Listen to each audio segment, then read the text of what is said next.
हर हर महादेव दोस्तों। द्वादश ज्योतिर्लिंग की श्रृंखला में आज हम सुनाने जा रहे हैं आपको हमारे 5वें ज्योतिर्लिंग केदारनाथ धाम की कहानी।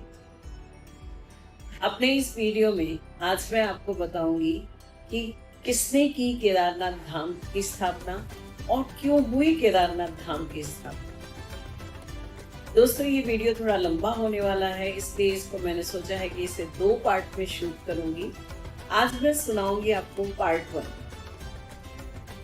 तो आइए जानते हैं कि क्यों हुई केदारनाथ धाम की स्थापना।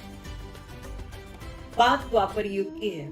महाभारत के युद्ध के पश्चात युधिष्ठिर का राज्याभिषेक हस्तिनापुर राज सिंहासन पे हुआ। 5 पांडव द्रौपदी सहित हस्तिनापुर पर राज्य करने लगे। युधिष्ठिर के राज्याभिषेक के पश्चात धृतराष्ट्र, गांधारी, कुंती, विदुर और उनकी पत्नी, इन सभी ने वन प्रस्थान के बारे में सोचा और अपने जीवन का अंतिम समय वो वन में जाके बिताने लगे। युधिष्ठिर राजगद्दी पर विराज तो गए थे, जैसा कि अब सब जानते हैं कि युधिष्ठिर धर्मराज के पुत्र थे। उन्हें इस बात की हमेशा ग्लानि होती थी कि इस राज सिंहासन के लिए हमने अपने पितामह, बंधु, बांधव, गुरु किसी को भी नहीं छोड़ा। वो अक्सर अपने चारों भाइयों के साथ, द्रौपदी के साथ इसकी चर्चा करते थे और इसके पश्चात उन सभी का मन ग्लानि से भर जाता था। उन्हें अपने इस ग्लानि से ऊपर आने का कोई माध्यम नहीं मिल रहा था और इसी दौरान एक बार द्वारिका से भगवान श्री कृष्ण उनसे मिलने आए। सभी ने भगवान श्री कृष्ण का बहुत स्वागत सत्कार किया, प्रेम पूर्वक भोजन कराया और रात्रि में जब सभी एक साथ बैठे तो युधिष्ठिर ने अपनी वही बात भगवान के सामने रखी कि हे माधव, इस राज सिंहासन के लिए हमने अपने पितामह की हत्या की, हमने अपने बंधु बांधवों की हत्या की, हमने अपने गुरुदेव की हत्या की। क्या हम पे ये सारी हत्या का पाप नहीं लगेगा? श्री कृष्ण मुस्कुराए और उन्होंने कहा कि बड़े भैया, आप सही कह रहे हैं। यद्यपि आपने धर्म की स्थापना के लिए अपने इन सभी लोगों की हत्याएं की, परंतु पाप तो आपको लगेगा ही और इस पाप से मुक्ति दिलाने के लिए सिर्फ और सिर्फ महादेव ही हैं जो आपकी मदद कर सकते हैं। श्री कृष्ण द्वारिका चले गए। ये 5 पांडव और द्रौपदी अक्सर यही सोचते कि किस तरीके से भगवान भोलेनाथ को मनाया जाए और इस पाप से मुक्त हुआ जाए। एक दिन युधिष्ठिर ने कहा कि कई वर्ष हो गए हस्तिनापुर के राज्य पे राज्य करते हुए और हस्तिनापुर में पूरे भारतवर्ष में हमने धर्म की स्थापना कर दी है। अब मैं अपना राज्यभार परीक्षित को देकर और बाकी का में शेष जीवन में अपना महादेव की पूजा में बिताना चाहता हूँ। मैं उनसे क्षमा प्रार्थना करना चाहता हूँ कि वो हम सभी को हमारे किए गए पापों के लिए क्षमा करें। चारों भाई भी इस बात से सहमत थे, द्रौपदी भी इस बात से सहमत थी और सभी ने मिलकर परीक्षित का मिलकर राज्याभिषेक किया और उसके पश्चात वन गमन के लिए निकल गए। महादेव की तलाश में पूरे भारतवर्ष में ये घूमते रहे। कभी यहाँ जाते, कभी वहां जाते, कुछ लोग बताते तो वहां जाते। लोगों के, ऋषियों के, महात्माओं के बताने पे जगह जगह वो महादेव की तलाश करते रहे। वो जहां जहां जाते महादेव वहां से विलुप्त हो जाते।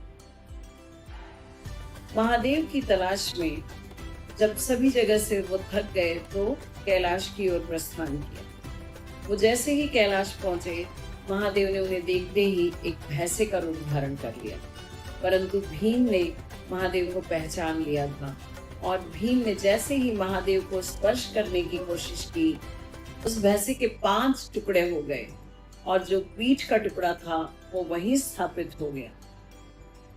5 भाई उस स्थान पे शिव की पूजा अर्चना करने लगे। उसी भैंसे की पीठ से भगवान भोलेनाथ प्रकट हुए और उन्होंने उन्हें दर्शन दिया। भगवान भोलेनाथ ने कहा कि मैं तुम्हारी तपस्या और तुम्हारी आत्मग्लानि से प्रसन्न हूँ।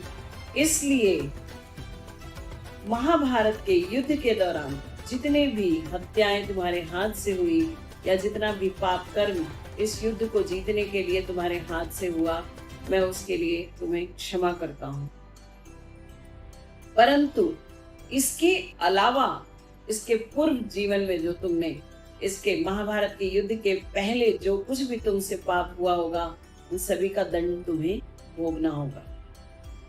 पांचों भाइयों ने द्रौपदी सहित महादेव को प्रणाम किया और कहा कि हे भोलेनाथ, आप इस भैंसे की पीठ की आकृति में ही शिवलिंग के रूप में यहाँ स्थापित हो जाइए, ताकि हम अपना शेष जीवन आपकी पूजा और अर्चना में बिता सकें। भगवान भोलेनाथ वहाँ शिवलिंग के रूप में स्थापित हो गए, परंतु स्थापित होने से पहले उन्होंने सुमेर पर्वत के विषय में बताया और कहा कि आप चाहें तो इस सुमेर पर्वत से स्वर्ग की सीढ़ी जाती है और आप चाहें तो आप सभी लोग इस सुमेर पर्वत के द्वारा सशरीर स्वर्ग में जा सकते हैं। परंतु ऐसा कहा जाता है कि सुमेर पर्वत की स्वर्ग की सीढ़ियां चढ़ते समय एक एक करके सभी चारों पांडवों का शरीर गल गया, द्रौपदी सहित, और सिर्फ युधिष्ठिर ही स्वर्ग सशरीर पहुंचे थे, क्योंकि उन्होंने अपने जिंदगी में कभी कोई पाप नहीं किया। तो ये है कहानी कि कब और किसने केदारनाथ शिवलिंग की स्थापना की। केदारनाथ मंदिर दो पर्वत नर और नारायण के बीच में स्थापित है। केदारनाथ मंदिर का कपाट अक्षय तृतीया के दिन खुलता है और दीपावली के पश्चात भैया दूज के दिन इसके कपाट फिर से 6 महीने के लिए बंद कर दिए जाते हैं। केदारनाथ मंदिर के कपाट अक्षय तृतीया के दिन खुलते हैं और जोशीमठ से भगवान का विग्रह और दंडी वापस उस मंदिर तक बहुत धूमधाम से एक बारात के रूप में पहुंचाया जाता है और अक्षय तृतीया के दिन ही पहली आरती होती है। उसके पश्चात सनातनियों का एक रेला वहां उमड़ पड़ता है भगवान भोलेनाथ का दर्शन करने के लिए।